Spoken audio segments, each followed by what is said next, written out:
జరిపించండి అంతే అని చెప్పాను. కానీ సరే స్వామి, సరే మీ ఇష్టం, మీకు నచ్చినట్టే చేస్తాను అని చెప్పి పంతులు మాత్రం చెప్పేసరికి ఎట్టి పరిస్థితుల్లో పెళ్ళి ఆగడానికి వీల్లేదు పూజారి గారు అని చెప్పి మళ్ళీ యామిని చెప్తుంది.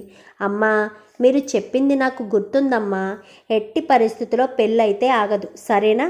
పెళ్ళిని మాత్రం జరిపించే తీరుతాను అని చెప్పి ఇంకా యామినికి మాటిస్తాడు పంతులైతే. అదంతా కూడా చాటుగా ఉండి కనకం చూస్తుంది.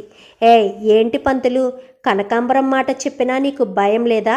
ఉండు, నీ భార్యను తీసుకొస్తానని. కానీ అమ్మా, నా భార్య ఒకరోజే చంపుతుందేమో, ఈ యామిని చచ్చే వరకు చంపుతూనే ఉంటుంది. ఆ యామిని గురించి మీరు చూస్తున్నారు కదా ఎలా ఉందో, ఇప్పుడు నన్ను చవమంటారా అని చెప్పాను. కానీ ఒక ఆడపిల్ల జీవితం నాశనం అయిపోతుంది పంతులు, నీకు అర్థం కావట్లేదా అనగాని ఆడపిల్ల ఏంటి అని చెప్పాను. కానీ పంతులకు అసలు విషయం చెప్తేనే కానీ పంతులు సహకరించేటట్టు లేడు అని చెప్పి పక్కకి తీసుకెళ్ళి మొత్తం విషయం అంతా కూడా చెప్పేసరికి, ఏంటి అంత అన్యాయం జరుగుతుందా? మరి నీకు అంత డబ్బిచ్చి మరీ పెళ్ళి జరిపించమని ఎలా చెప్తావు? ఇప్పుడు కనుక నువ్వు ఆ పెళ్ళిని కాదని ఈ పెళ్ళి జరిపిస్తే నువ్వు ఈ ధర్మశాస్త్రానికి, ఈ పురోహిత్యానికి అన్యాయం చేసిన వాడివి కాదా? ఒక్కసారి ఆలోచించు పంతులు అని చెప్పనేసరికి ఇంకా పంతులైతే ఆలోచిస్తాడు. క్షమించండి అమ్మా, ఇందాక మీరు ఏదో నన్ను బెదిరిస్తున్నారని చెప్పి మిమ్మల్ని తప్పించాలన్న ఉద్దేశంతోనే అలా మాట్లాడాను. ఇప్పుడు మీరు చెప్పిన దాన్ని బట్టి ఒక ఆడపిల్ల జీవితానికి, ఆడపిల్ల నమ్ముకున్న మూడు ముళ్ళ బంధానికి అన్యాయం చేయకూడదు. ఎట్టి పరిస్థితుల్లో ఈ పెళ్ళి జరగకుండా నేను చూసుకుంటాను, నేను చేయాల్సింది చేస్తాను కదా, ఈసారి మాత్రం నా మాట నమ్మండి అని చెప్పనేసరికి, ఏమో పంతులు, నువ్వే మా అమ్మాయిని ఆదుకోవాలి అని చెప్పి మాట్లాడేసరికి పంతులు అప్పటి నుంచి కూడా కొంచెం మంచిగా చేస్తాడు. చాలా ఆలస్యం అవుతుంది. ఏంటి బాబు, ఈ పెళ్ళి నీకు ఇష్టం లేదా ఏంటి? మనసు చంపుకుని పెళ్లి చేసుకుని ఏం చేస్తావు?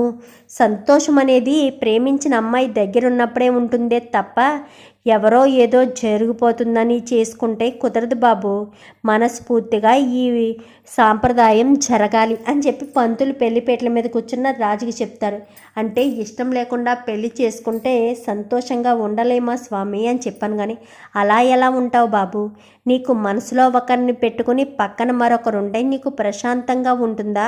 నువ్వు సంతోషంగా ఉండలేవు, నిన్ను చేసుకున్న అమ్మాయిని కూడా సంతోషంగా చూసుకోలేవు. మరి అలాంటి తప్పుడు ఎందుకు నాయనా ఈ పెళ్ళి అనగానే, మరి ఇప్పుడు ఏం చేయాలి అని చెప్పాను. కానీ నీ మనసుకు ఏది నచ్చితే అది చేయి బాబు, మనస్సాక్షిని మాత్రం చంపుకుని ఏమీ చెయ్యొద్దు అని చెప్పి ఇంకా రాజుకి అయితే పంతులు గారు చెప్పింది ఆలోచిస్తూ ఉండేసరికి ఇంకా యామిని పెళ్లి కూతురుగా రెడీ అయి బయటకు వచ్చిన తర్వాత, ఏంటి కావ్య, ఇంకా నన్ను పెళ్ళి ఆపేద్దామని చూస్తున్నావా? ఇప్పుడు నేను వెళ్ళి రాజు పక్కన కూర్చుంటాను. ఇంకా కొన్ని క్షణాలు పూజలు అవి జరిగాక రాజు నా మెడలో తాళి కడతాడు, శాశ్వతంగా నావాడైపోతాడు అని చెప్పాను. కానీ తాళి కట్టే చివరి వరకు కూడా నేను ఎదురు చూస్తూనే ఉంటాను. నా భర్త మీద నాకు అంత నమ్మకం ఉంది అని చెప్పనేసరికి, ఏముందో ఏమి లేదో చూద్దాం, అయినా నీ భ్రమ కాకపోతే ఇంకా రాజుకి ఏమీ ఆప్షన్ లేదు, ఆలోచించుకునే అవకాశం కూడా లేదు. ఎందుకంటే ఎక్కడికక్కడ లాక్ చేస్తాను కదా. రాజ్ ఎప్పటికీ తన ఆలోచన చొప్పున ఏమీ చెయ్యలేడు. ఎందుకంటే రాజుని నేను ఎక్కడ చచ్చిపోతానో అని భయపడి నా మెడలో తాళి కడుతున్నాడు అనగానే, కడితే ప్రేమతో కట్టాలి, జాలితో కట్టాలి. ఎప్పుడు భయంతో కట్టే తాళి ఎప్పుడు నీ గుండెల మీద నిలబడదు. జాలితో కడితే జాలితో కట్టాను కదా అని జీవితాంతం ఉంటాడు.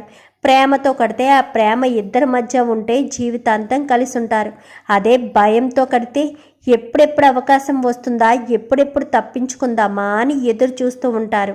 అది నీకే అర్థమవుతుంది, నువ్వు నా భర్తతో ఏ రకంగా తాళి కట్టించుకుంటున్నావో అని చెప్పనేసరికి ఇంకా యామిని ఏం మాట్లాడదు. అమ్మ యామిని, టైం అవుతుంది పద అని చెప్పి అనేసరికి ఇంకా యామిని వెనకాలే కావ్య కాస్త వెళ్తుంది.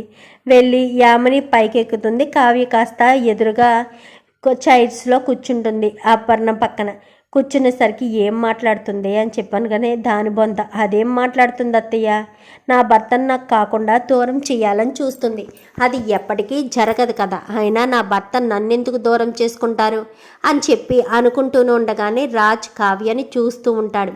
ఇంకా నేను ఓపిక పట్టలేను, నేను యామినిని పెళ్లి చేసుకోలేను, యామినితో నా నూరేళ్ల జీవితాన్ని ముడిపెట్టుకోలేను అని చెప్పి ఇంకా బెల్లం జీలకర్ర పెట్టమంటే ఇంకా బెల్లం జీలకర్ర పెట్టకుండానే ఇంకా తాళిని కాస్త తీసుకుని లేచి నిలబడతాడు. ఏంటి బాబు, బెల్లం జీలకర్ర పెట్టిన తర్వాత కదా తాళి కట్టాలి, ఈ అబ్బాయికి మరీ కంగారుగా ఉందేమో అని చెప్పాను. కానీ ఏంటి బావా, అంత కంగారుగా నా మెడలో తాళి కట్టాలని ఆశపడుతున్నావా? నాకు భర్తగా తొందరగా అవ్వాలని అనుకుంటున్నావా అని చెప్పాను. కానీ లేదు యామిని, నేను నిన్ను పెళ్లి చేసుకోదలుచుకోలేదు. నా మనసులో నువ్వు లేవు. నువ్వు కేవలం చచ్చిపోతాను అని బెదిరించడం వల్లే నేను నీ మెడలో తాళి కట్టాలి అనుకున్నానే తప్ప నా ఇష్టపూర్వకంగా కాదు. నా మనసు చంపుకొని శరీరాన్ని నీకు అప్పగించి నేను జీవితాంతం సంతోషంగా ఉండలేను. నా మనసు కళావతి గారి దగ్గరే ఉంది. నేను కళావతి గారితో తప్ప నా జీవితాన్ని పంచుకొని ఆలోచన నాకు లేదు. ఇప్పటి వరకు చెప్పకనందుకు నన్ను క్షమించామని. నేను కళావతి గారిని ప్రేమిస్తున్నాను. ఆ విషయం ఎప్పటికీ ఆవిడికి చెప్పలేదు.